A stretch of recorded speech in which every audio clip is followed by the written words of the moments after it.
thing I was gonna say, just as a general, I guess, tip, like I said, this is gonna sound good, but when you listen to it, having those slash chords, they feel very transitional. Yeah, that's true. Right? So like if we have this, let me play it. So if I did C at 9, G, D sus4 slash F sharp, and then the G slash B. And it needs to go down one more. But here's the thing. You can hear it pulling you somewhere, right? Mm-hmm. But if we look at the G slash B, we're on that second fret with our low note, which is what's making it the slash, and that's bringing us back to the repeat. So that G slash B at the end, pretty tight. Pretty tight. Yeah, so you have... So see, when you have the two slashes in a row, slash chords in a row, it makes it a little bit more tense for longer. So it makes the fancy word is function. There's, I guess 2 words to bring up. You've got quality, and quality is literally just referring to what type of chord it is.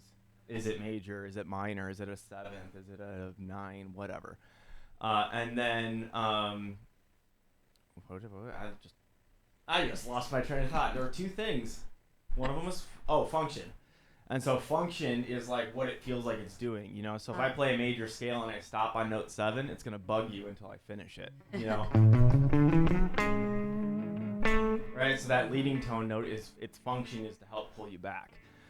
So the reason I was bringing this up is, just, like I said, nothing's going to sound bad, but when you hit that D sus4 slash F sharp, it almost feels like it's pulling you more to the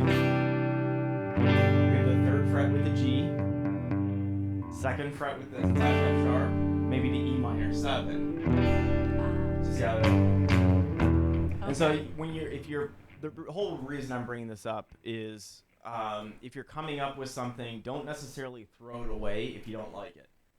You know, there's going to be something that you can tweak, and that's a lot better to try. Like, I see so many people throw away really, really badass ideas, but there's like one part that was lame.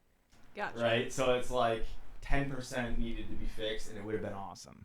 So just try and think about, what does it feel like it's doing? What is it? Does it feel like it should? And you don't have to know necessarily, right? Like after you have some experience with it, you'll know. Oh, it's supposed to go to this chord, or in my head I'm hearing this note or whatever.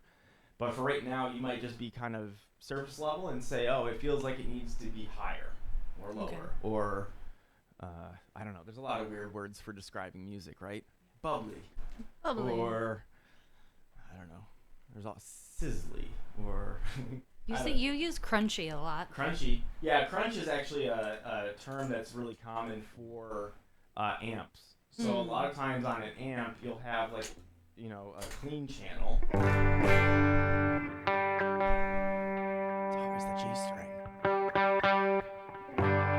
So you can have like this kind of clean sound. The crunch is like a little bit of distortion. Kind of like more classic rockish or whatever. And then if you have like the lead channel, or what, you know, you'd use more for like metal, you know, like that kind of heavier sound. So, but yeah, most music terms are stupid. Warm, cold, brittle, sharp,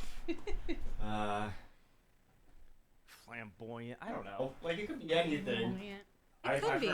I've heard all kinds of things doing studio work where people like those guys when I was writing the kids songs, and they kept telling me I was too Russian. I don't know what that means, but I fixed it, and it was less Russian eventually, and they were happy, and I was paid.